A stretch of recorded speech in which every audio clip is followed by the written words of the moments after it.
guys! So today I'm finally going to do a review of Harley Quinn Volume 1, Hot in the City. So I got this probably a month or so ago, and when I first bought it I was a little bit hesitant because I don't know if you guys remember, but I read Power Girl Power Trip, and it was also by Amanda Connor and Jimmy Palmiotti, and I was sort of meh about it. Overall I thought that the way that they're presenting her was just a little bit off. I understood where they're coming from, but all the kind of sexual things that was going on sort of threw it off for me, so I was afraid that that was going to translate over to this book. But I am super glad I got this because this was really good in my opinion. As far as what I expect from Harley Quinn is just like chaotic wildness that doesn't really make sense but still a good time, and that's exactly what I think I got from this book. Basically, the premise for this is that she inherited a piece of land, I think on Coney Island perhaps, but basically in a circus town area like Coney Island. Not sure if that's the exact location or not, but she inherited a spot there, a building actually. So she has tenants and she owns it, and she's trying to basically figure out what she's going to do now without Mr. J around. So she inherits this area, and then she also goes out and tries to basically create a new life for herself, pick up a new job, figure things out. And although it seems very normal or simplistic, I know everyone is trying to figure life out and find jobs and stuff like that, but her case, of course, it gets crazy. She does get a new job, she actually gets a few new jobs, and all of the different adventures for those jobs are very, very chaotic and very Harley Quinn-esque, which is exactly what I want. So for example, let me show you a story. Okay, so she actually, for one story, like one of her positions, she becomes a part of a roller derby team, and of course she takes it to the next level. But it's a lot of fun, and nothing makes sense. Like if you were to take this and try to apply it to real life, it definitely wouldn't work out. But that's what I expect from a Harley Quinn book. I don't want anything that is plausible. I want something that has some kind of normal feeling or some kind of normal aspects to it, but once she's introduced, I want it to get insane and chaotic. And I think that the way they actually started this entire series was really good. I thought it really reflected upon like Harley Quinn's different facets and her different personalities. I actually bought the 0 issue, and I'm glad they included it in here. So in the 0 issue of Harley Quinn, when they first kicked off this series, they actually had a few different artists contribute and do different pages in different styles. So that's just one example, and here's another one.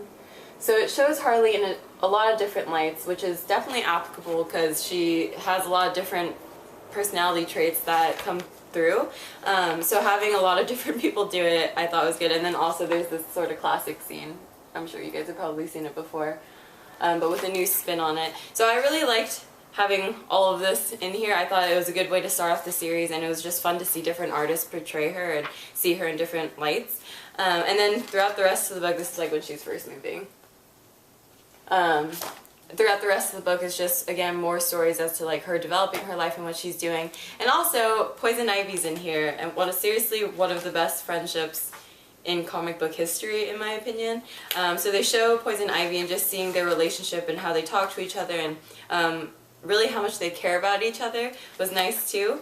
So you know that she's like not reliant on the Joker. I think that's the one key thing that I really pulled from this book, is that her life is her own life. I know a lot of people automatically associate her with Joker, which, I mean, you can't help it because that's just the relationship that's put out there. But having her own series like that, putting her in a new area, putting her with new friends and going on different adventures and really trying to fulfill her own kind of path, I thought was good.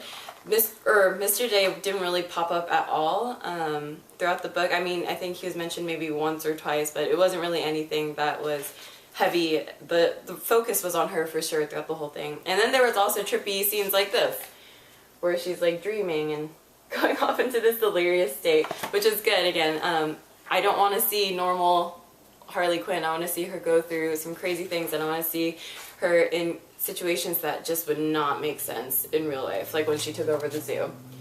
So that's another part in this book. Again, I don't want to give away too many spoilers. Definitely a book you should read. If you like Harley Quinn, or if you have hesitations about her, I definitely suggest picking this up. You don't need any kind of backstory to her if you don't really know her bio or anything like that. It's not a big deal. The one thing that you should know if you read this book, I guess, is that she used to be a psychiatrist, if you guys know that or not.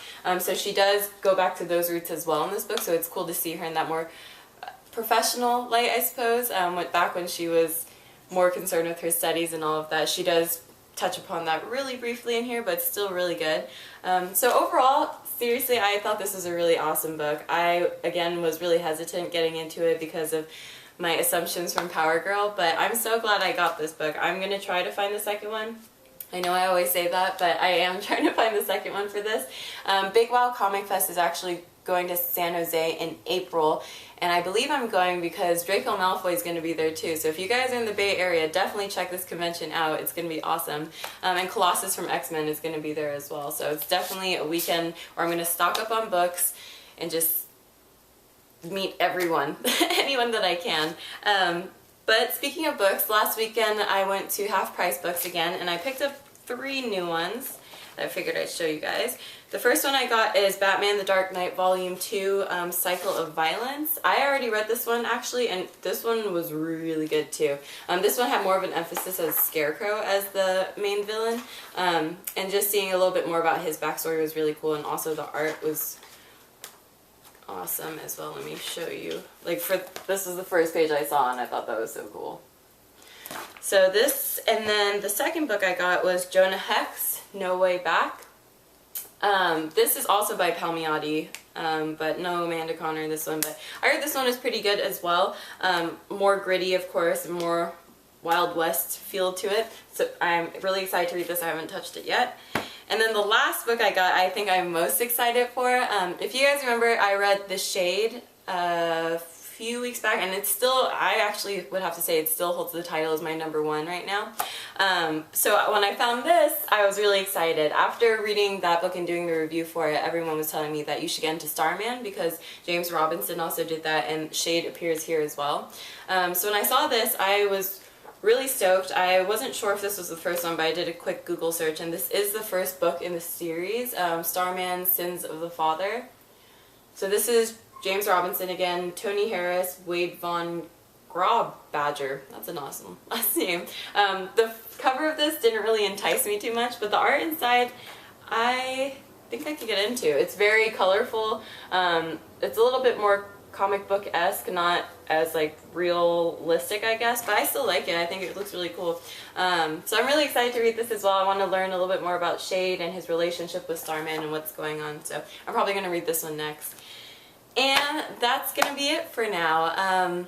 Happy upcoming Memorial Day. I don't know when I'm going to post this video, hopefully today. And I'll talk to you guys in a few days maybe, maybe next week, I don't know. If I read this and it's amazing, I'm probably going to post a video about it right away and maybe compare it to Shade, even though the 2 characters are completely different. I still think it could be really good.